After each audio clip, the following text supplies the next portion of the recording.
Hello, 1517 Podcasts listeners. This is Caleb Keith, director of the 1517 Podcast Network, with a special announcement. Throughout the entire month of June, the Podcast Network at 1517 is hosting a special fundraiser. During the time of this fundraiser, two generous donors are doubling the impact of your generosity by matching dollar for dollar gifts given up to $75,000. The Podcast Network has a goal, including this match, to raise $150,000 during the month of June. These funds will play a crucial role in expanding our network onto additional platforms like YouTube and strategically reaching new audiences with direct marketing and with the creation of new types of content. Your support isn't just figurative. It's a tangible investment in the people and tools necessary to maintain and expand the work of our podcasts. People like the hosts of your favorite shows and the editors and marketing and creative teams behind the scenes that support our podcast throughout the years. Please go to 1517.org/donate-podcast today to help us reach this $150,000 goal. Thank you for being an integral partner of the 1517 Podcast community and for your unwavering dedication to sharing the pure gospel through our shows.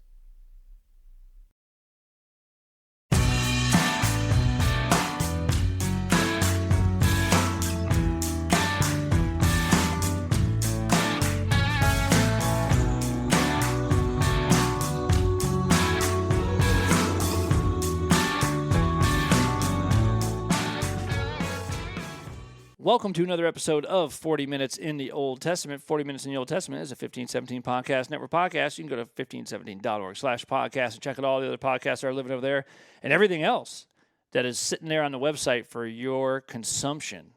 Lots of other podcasts, articles, videos, academy courses, events. We got it all, doing it all, and you should go and check that stuff out. If you're just one of those people that you found the podcast, you subscribe to the podcast, but you've never typed in 1517.org into your browser, oh man, you this is the tip of the iceberg, guys. I mean, you got to get over there and avail yourself of all of the richness, all of the other goodies that are going on.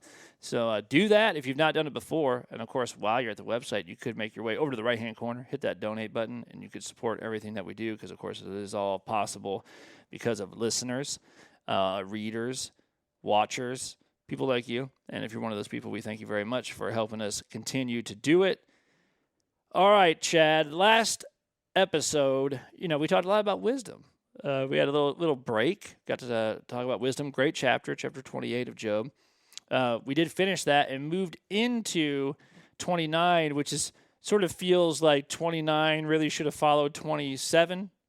Job is, he's given some rebuttals in 27, and then you have this break in 28, but then in 29, Job is starting to get a little nostalgic.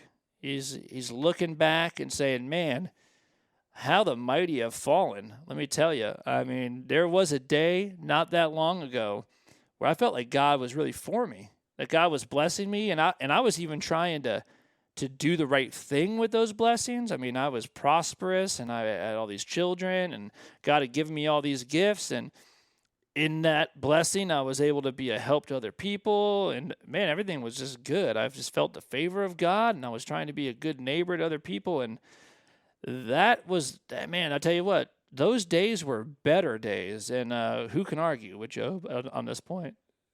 Yeah, definitely no argument there.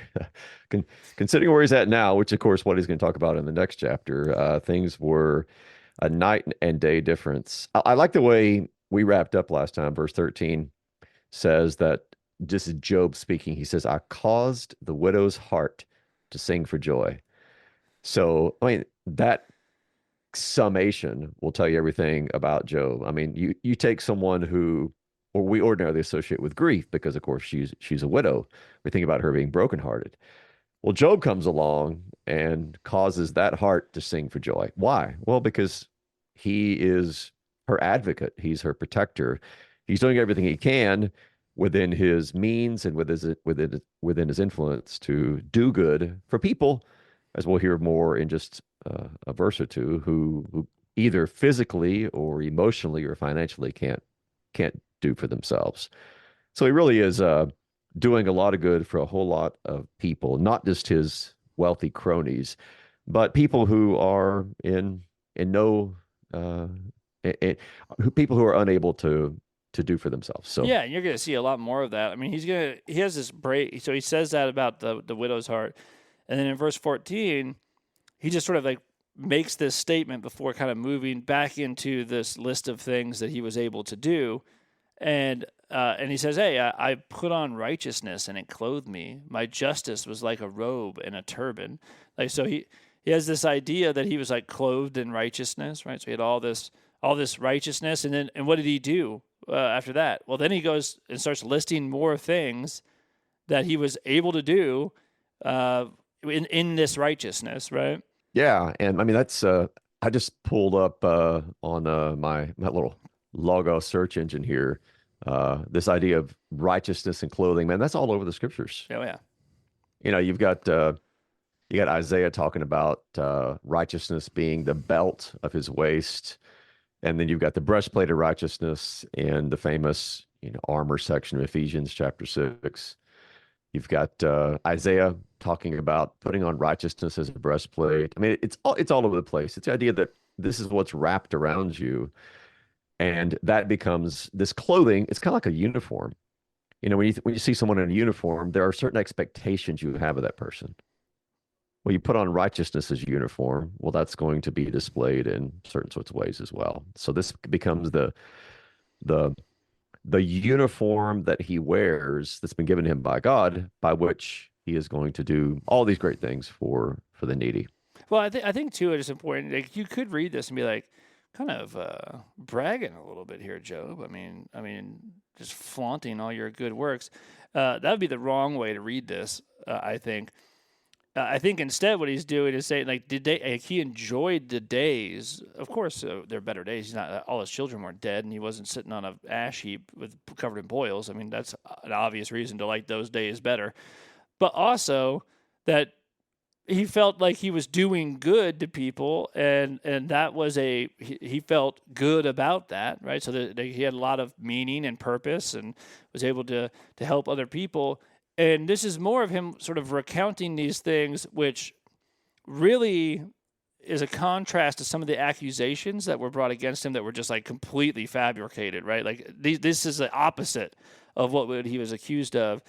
And then also, as he's sort of trying to figure out how this went wrong, and he's thinking back, he's like, "Man, I was doing this, I was doing that. Karmically, this doesn't make any sense. Like I Right. didn't deserve this." Yeah, yeah. I do think a big part of this is, well, ordinarily it's not great if you have to defend yourself. Mm-hmm. Ordinarily, your friends are the ones who do that. Right. Well, there are no friends here who are stepping up and saying, hey, you guys just hold off a minute. I know Job. Let me tell you what Job has done in the past. Instead, the friends are the accusers. So it's up to Job to be like, listen, guys, all of these accusations which you've labeled against me are not only false, but they're completely contrary to what is publicly known about me. This is what I did. This is who I was. So yeah, it's not bragging. It's simply stating the facts in the face of the false accusations that are labeled against him. And he goes on to say, verse 15, how I love this verse because I don't know, there's something about it that's even different. He says, I was eyes to the blind and feet to the lame. You know, in a lot of societies, ancient societies, man, if you were in any way physically disabled because you were blind or because you were lame or because you were whatever, you were in a terrible position unless you had family or close friends who were going to take care of you. Yeah. Well, here's Job stepping up. Oh, the blind person over there. I'm going to be eyes to that blind person. I'm going to lead them where they need to go. And that lame person over there, I'm going to carry him. I'm going to carry her. I'm going to be feet to the one who's lame. So in some ways, verse 15 strikes me as the most powerful of these arguments that Job is putting forth. Even those who tend to be overlooked by ancient societies, reduced to beggary. Well, Job is taking care of them. Yeah, because Eyes to the blind, feet to this the isn't lame. the same as today. Like someone might be like, "Man, there was this guy. He was blind, and so I helped him, get where he was going." And you'd have to be a an epically bad person not to do that. Like, what in the world? Like, who's going to do that? Who's going to not do that? Like, that'd be crazy. Because Yeah. our society would tell you that you were like uniquely wicked if you didn't do such a thing, right? This was not the case in the ancient world. Like, I mean, if you were blind, it's much. You can take the arguments of Job's friends about, like, well, Job, if you're covered in boils, what'd you do? And just apply that to how the general society would have looked at a guy that was blind and be like, well, I don't know, man, what'd you do? Yeah, well, that's the Gospel of John, right? Yep. Not the Pharisees, but Jesus' own disciples said, Rabbi, who sinned, this man or his parents? He was born blind. Yep. I would just that was the assumption. So it's kind of a, oh, well, I guess you're getting what you deserve kind of approach to these physical limitations. That would have been epic if Jesus would have been like, I mean, not that Jesus' response wasn't good. Of course, it was very good. But maybe, it just wasn't written down. And maybe he rolled off with who sinned, Job or his parents, that he was sitting on that trash heap. Yeah, that would have been that would have been a good response. So he goes on in 16. I was a father to the needy, and I searched out the cause of him whom I did not know. I think that's a really powerful line too. That he's saying, like, look, it wasn't like I stumbled across a blind guy and helped him, and stumbled across a lame guy and helped him, and stumbled across a widow and helped her out. No. I was like seeking out the causes of people. Like imagine Job going up. He's doing so well. He's going up to people and be like, "Do you know anyone in need? Are there any causes out there that I'm unaware of? Like, maybe, do you have a cousin? Do you have a friend? Do you have a neighbor? Because I have been so blessed that I want to aid in the causes of people, whether I know them or not. Right? That's now you're talking about like a whole different kind of good work, right? Where you're just like trying to find them. Yeah, that's what I was going to say. He is actively searching out how he can do good. So, yeah, above and beyond what we would ordinarily expect of someone. He was also, okay, we might be thinking, well, that's a lot of positive things to do, but did you defend anybody? If you saw somebody being taken advantage of, did you step in and stop that? And verse 17 speaks to that. Under the image of kind of predators, he says, I broke the fangs of the unrighteous and made him drop his prey from his teeth. It's a pretty gripping image there.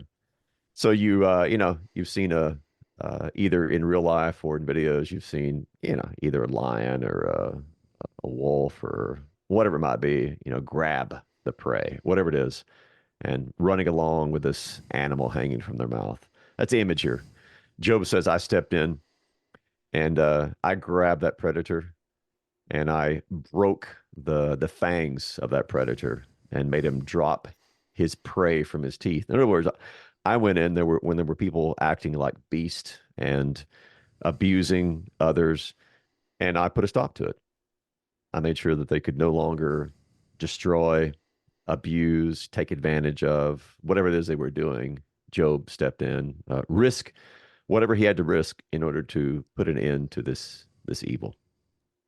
And as a result of this, verse 18 says, I thought, on the basis of all these things, Job says, I thought, I shall die in my nest, and I shall multiply my days as the sand. My roots shall spread out to the waters with the dew all night on my branches. My glory fresh with me, and my bow ever new in my hand. Yeah, if you ever want to talk about how the Bible deals with mixed metaphors, well, there's one.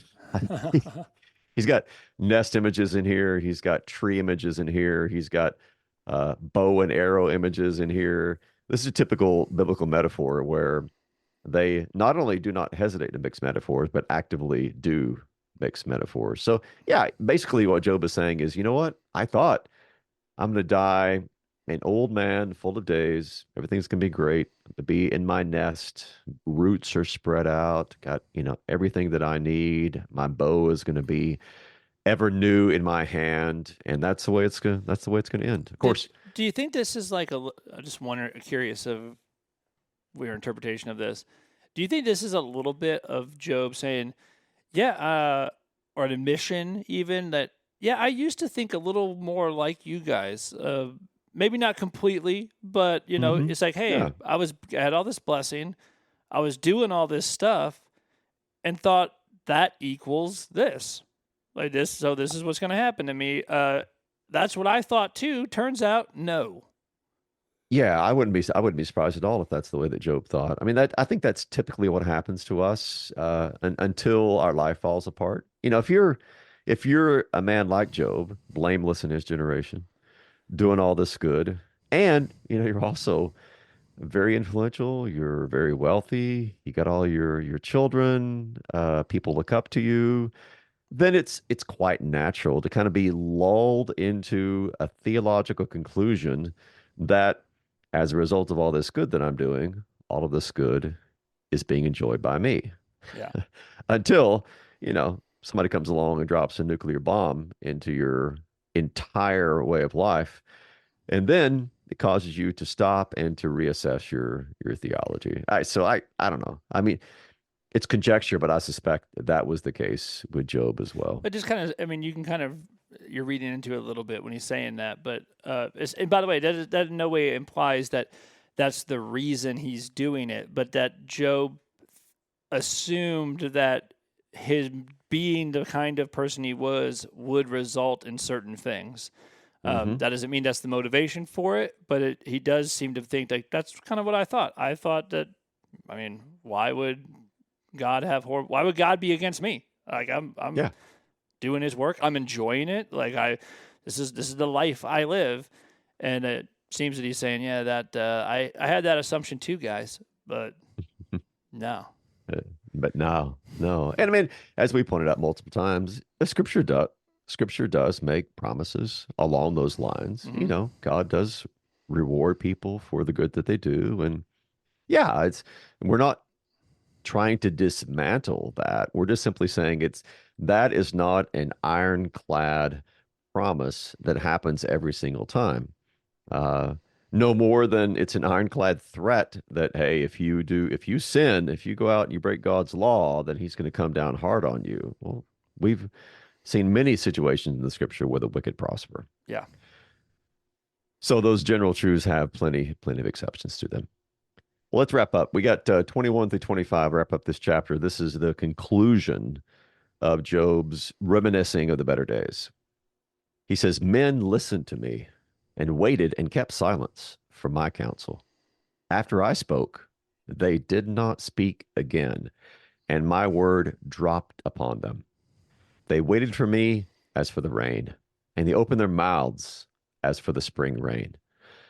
I smiled on them when they had no confidence, and the light of my face they did not cast down.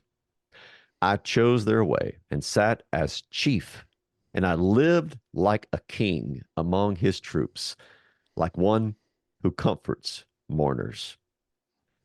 So this is, of course, continuation of that. Although I think with a slightly different focus. This is more talking about the esteem in which Job was held for good reason. He uses the image of a king among his troops, and it's the idea, everybody's kind of talking, everyone's, like we do. Say there's an issue or a question, and a bunch of us are sitting around talking about it, and I give my opinion, you give your opinion, and we're all just kind of, stating what we think about something. And then, then along comes somebody that everybody looks up to, and he speaks, and then after that, everybody's kind of like, well, I guess that's the answer. Yeah. That's when Job speaks, everybody's like, oh, okay, that's the right answer. End of discussion. So You ever been in one of those situations where, like, this happens in theology a lot, right?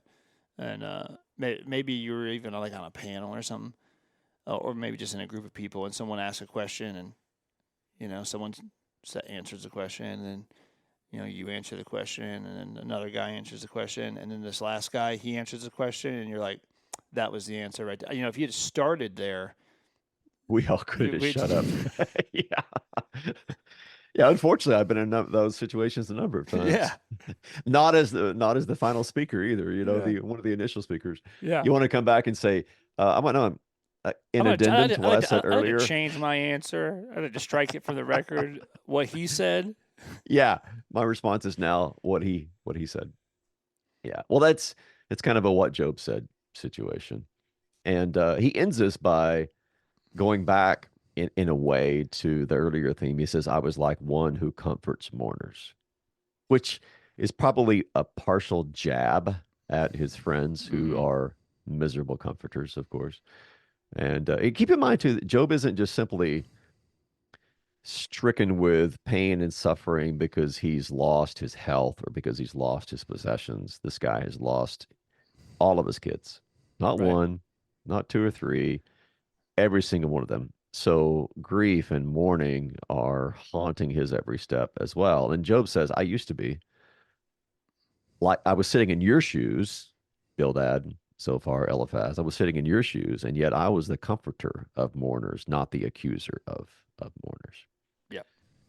So that's chapter 29. That is a rehearsal by Job of all the good things in which he was engaged as he was clothed in righteousness and acted lovingly, mercifully, wisely as a leader of his people back in the good old days before everything struck. So no surprise when we get to chapter 30, things are going to be quite different. In Well, fact, this is like an exact like this chapter break. I mean, it's fine. You got to break them up, but like you wouldn't want to start. You wouldn't want to close the book. Wait a week, come back, and start with but. The word but. You're like, but what? You're like, okay, so you saw all these guys that were like, oh man, they were seeking out my counsel, and like, man, they spoke about me in hushed and reverent tones, and but now, yeah, now they laugh at me.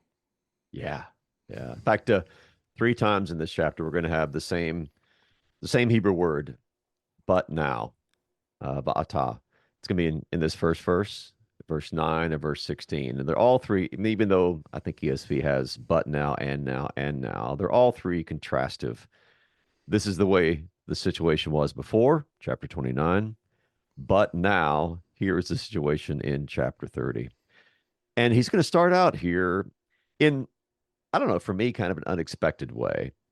He's going to spend, I think, the first 8 verses in chapter 30 painting this picture of the most kind of the dregs of society, like the people that are living more like animals than they are human beings.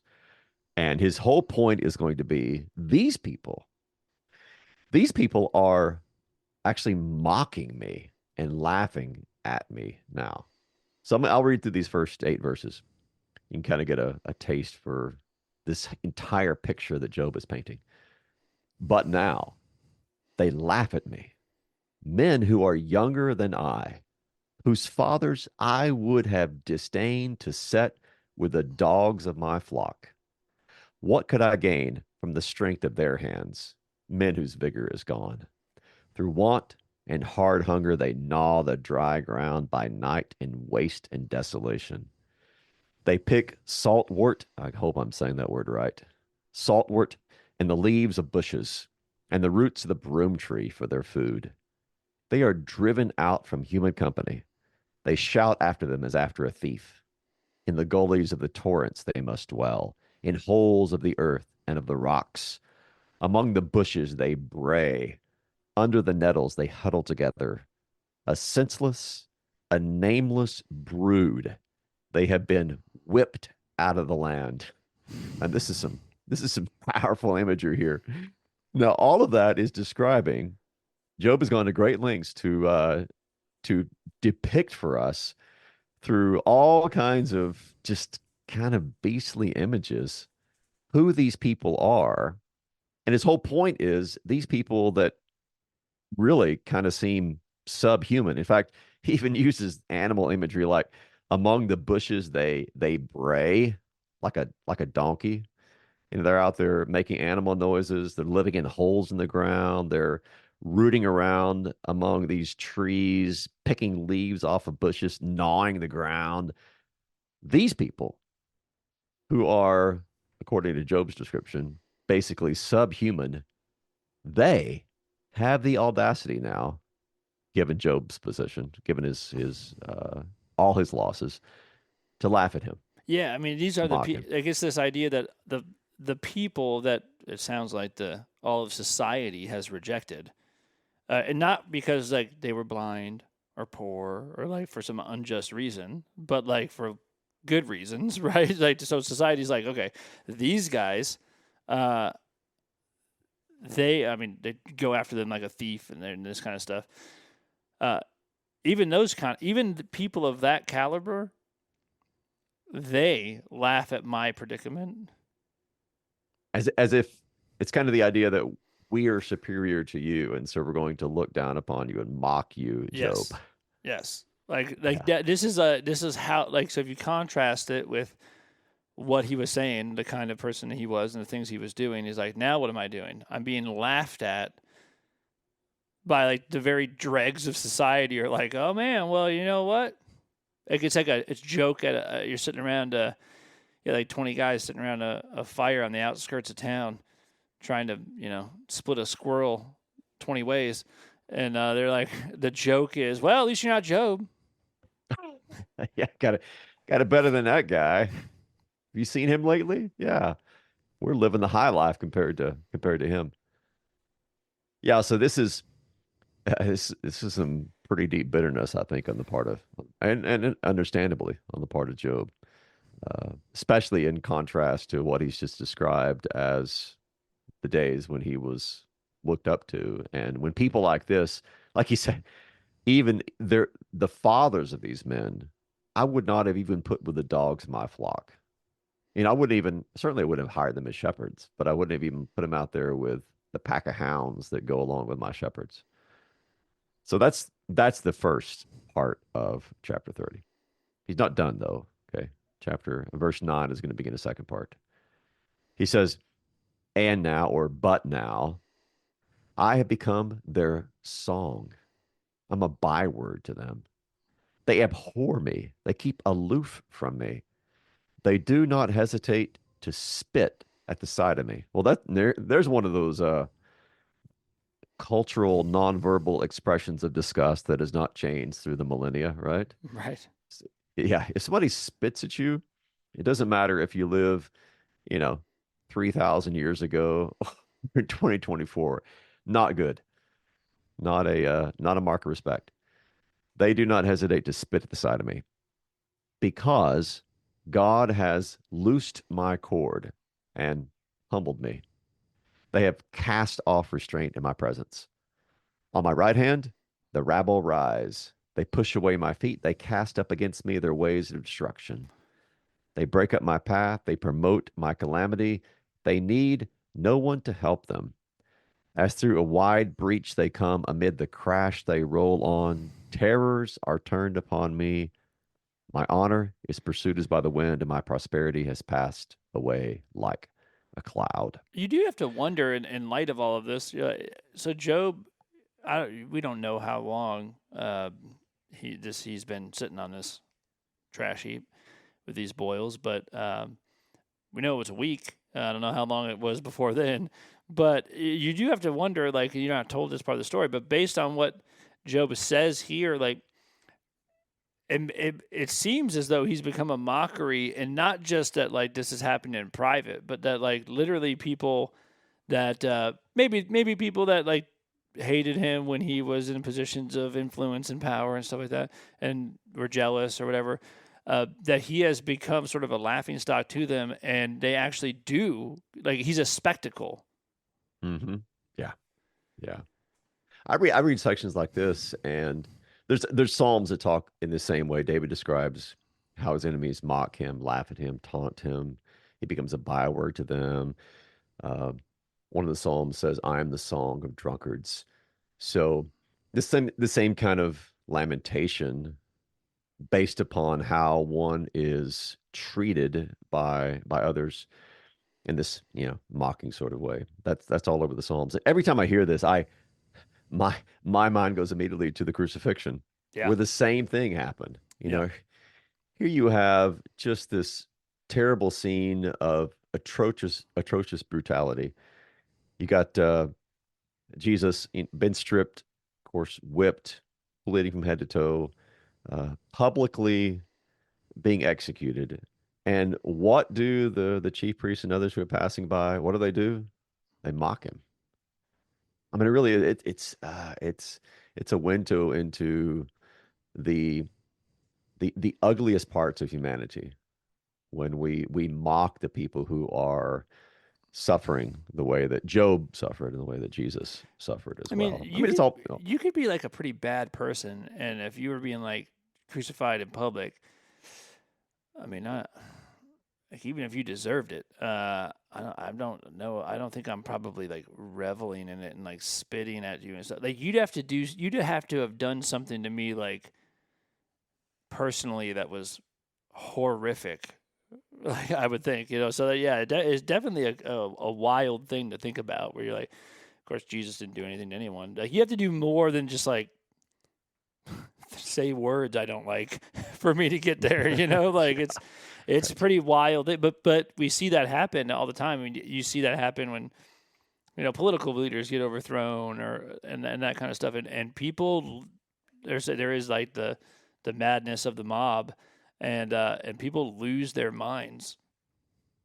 yeah, it's kind of it's the scapegoat mentality, that kind of goes into the mob mentality. It's this idea that this is one that we are going to heap all of our abuse and all of our shame upon as the scapegoat of our group or our city or of our society. And yeah, it's happening to Job and happened to our Lord as well. So I don't know if there's anything else we need to say about those verses. Anything you want to add to 9 to 15? It's all pretty straightforward, um, especially the part about the mockery that's being heaped upon him. All right. So verse 16 is our third but now. But now my soul is poured out within me. Days of affliction have taken hold of me. The night racks my bones, and the pain that gnaws me takes no rest. With great force, my garment is disfigured. It binds me about like the collar of my tunic. God has cast me into the mire, and I become like dust and ashes. I cry to you for help, and you do not answer me. I stand, and you only look at me. You have turned cruel to me. With the might of your hand, you persecute me. You lift me up on the wind, you make me ride on it, and you toss me about in the roar of the storm. For I know that you will bring me to death and to the house appointed for all living. So Job, he's shifted here. He's talking directly to God at this point. Yeah. This is he's I don't think he did that at all in chapter 29, at least not directly addressing God. Did not do so in the opening part of 30, but as we see frequently in Job's responses to his friends or his speeches, he'll weave back and forth from talking to his friends just to talking seemingly to some general audience, and then he'll, as it were, lift up his eyes to heaven and speak directly to God. And that's what he's doing here.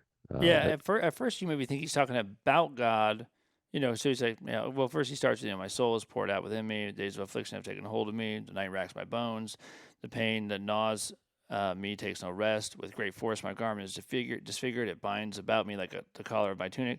God has cast me into the mire, and I have become like dust and ashes. You're like, okay, so who do you think did all this? He thinks God did all this. And then he says, I cry to you. Right. So now, like, this is the move, right, takes place right here. He says, God did this, and let me talk to him real quick. Mm-hmm. I have some things to say to him. And we've said many times that the Psalms give you permission to say all kinds of, things that maybe some super pious people would say, you can't say that to God. And the Psalms say, yeah, you can. Well, Job does that too, because what we do know is that God does not seem to think that anything that Job says in the course of this, we will find out, was inappropriate or, out of bounds. And Job makes some pretty heavy allegations here. Yeah. He's as he's done elsewhere in the book, he's turning directly to God and basically saying, you have caused the situation in which I am in. And he uses the same kind of very painful, direct language here that he uses elsewhere, and that again that the Psalms frequently do as well. God's, thrown him about. He's become cruel to him, persecuted him. Verse 22, I get this image of being pulled up by a tornado and then thrown down to the ground at another location. He says, "You lift me up on the wind, you make me ride on it, and you toss me about in the roar of the storm." This tornadic fury has picked him up, and he's swirling about, carried about by the wind, and he's tossed to and fro. And he says, "I know what's going to happen." Verse 23, "I know that you're going to bring me to death into the house appointed for all living." Yeah, Which, of course, that it's where he wants language. to go. Yeah, well, that language is. It sounds like, yeah, I mean, I got sucked. You caused me to get sucked up in this tornado, and there I was, just getting flung all about. And then what'd you do? You spit me right into a hurricane. I mean, like, there's just no relief happening anywhere. Like once I get out of this windstorm, I'm right into the middle of a hurricane, and yeah, there's no relief anywhere, and this is going to result in what? I mean, eventually, I know what's going to happen. Like, I'm going to die, but you're also dragging it out.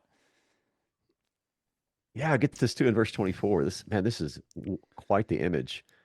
He says, "Yet does not one in a heap of ruin stretch out his hand, and in his disaster cry out for help?" We've all seen these pictures. Maybe it was a bombing, maybe it was an earthquake, and you got people trapped in the Yeah. rubble, and they're crying out, or you can see a hand or an arm sticking out, maybe waving, trying to get somebody's attention. And that's the image here of Job. He's left behind the tornado imagery. Now he's trapped in this rubble of a home that's fallen apart, and he's crying out. He's got his hand stretched out. In other words, he's in this situation. He's crying out to God for help. He says, Did not I weep for him whose day was hard? Was not my soul grieved for the needy?" So when I wasn't trapped there, I was also emotionally attached to people who needed my help. So, with all that in mind, now listen to this, verse 26. "But when I hoped for good, evil came. And when I waited for light, darkness came." Man, that's the worst. Yeah. You're waiting for, let's say you've had a long, hard night. Insomnia. You can't sleep. Maybe it's nightmares. Maybe you're just worried. Maybe you're worried about yourself or your kids. Maybe you're sick. I mean, whatever it is has kept you up all night. And what's keeping you going is that eventually the night will end and the day will dawn. Well, just imagine, as ludicrous as it sounds, being in that position, and it rolls around. It's 6:30, 7 o'clock in the morning, and it's still pitch black outside. And then it's 8, and then it's 9, and it's still pitch black outside. The sun does not rise. You hoped, you waited for light, and instead you got more darkness. Yeah, that's Job's situation. Every day he wakes up thinking maybe things will be better now, and they're not. And well, what about the next day? And it's not. It's just this ongoing disappointment when he's done everything that he can think of to get God's attention and to hope and pray that he would bring some relief. So, verse 27, "My inward parts are in turmoil and never still. Days of affliction come to meet me. I go about darkened, but not by the sun. I stand up in the assembly and cry for help. I am a brother of jackals and a companion of ostriches. But we need to bring My that. We need skin, to bring that. Whatever that is, we need to bring that back. that's Companion of ostriches. I don't know what that means, but our our minds think alike. I was thinking, man, that needs to be like a catchphrase when things are going bad in your life. You can be like, dude, I, I just feel like I'm a companion of ostriches. So that's Job. "My skin turns black and falls from me." I'm assuming this is literal, talking about his yeah. his skin. "My bones burn with heat. My lyre," that's the instrument, Lyre.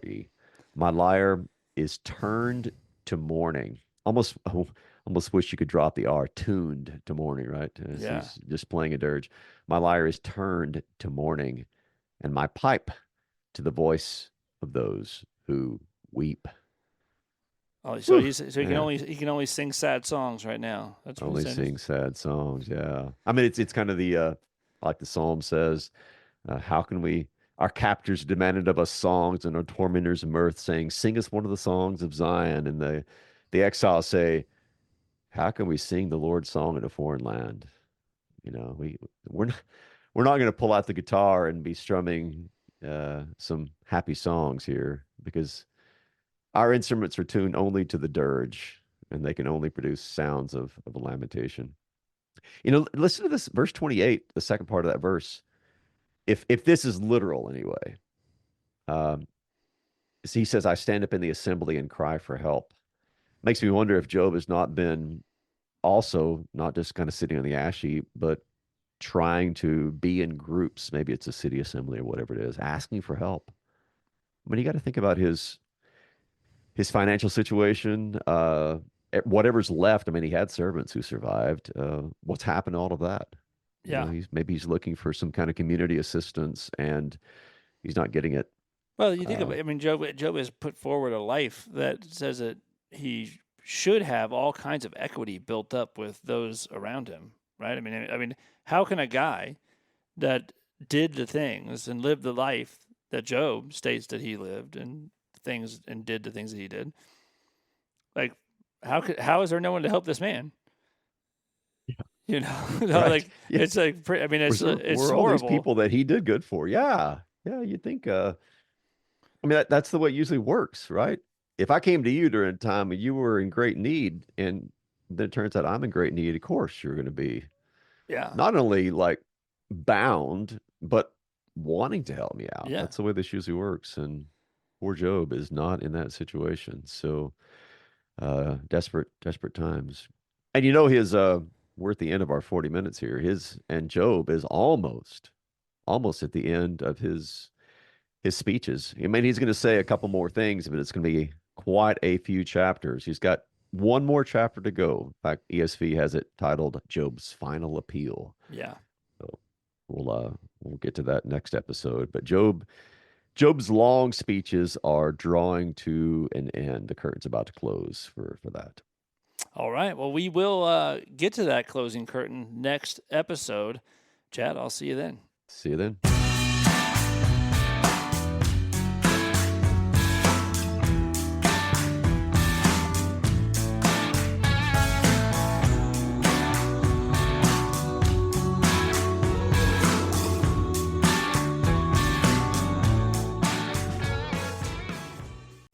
Hello, 1517 podcast listeners. This is Chad Bird, co-host of 40 Minutes in the Old Testament, with an announcement from the 1517 Podcast Network.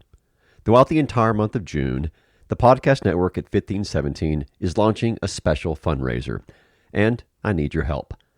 Every dollar you contribute will be matched by 2 generous donors, doubling the impact of your generosity. The Podcast Network needs to raise $150,000 in an effort to support the ongoing creation and expansion of our shows.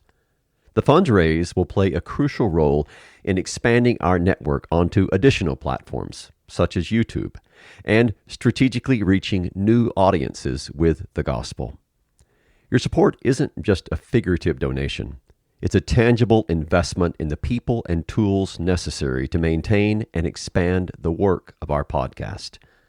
Please help us to reach our $150,000 goal. Simply visit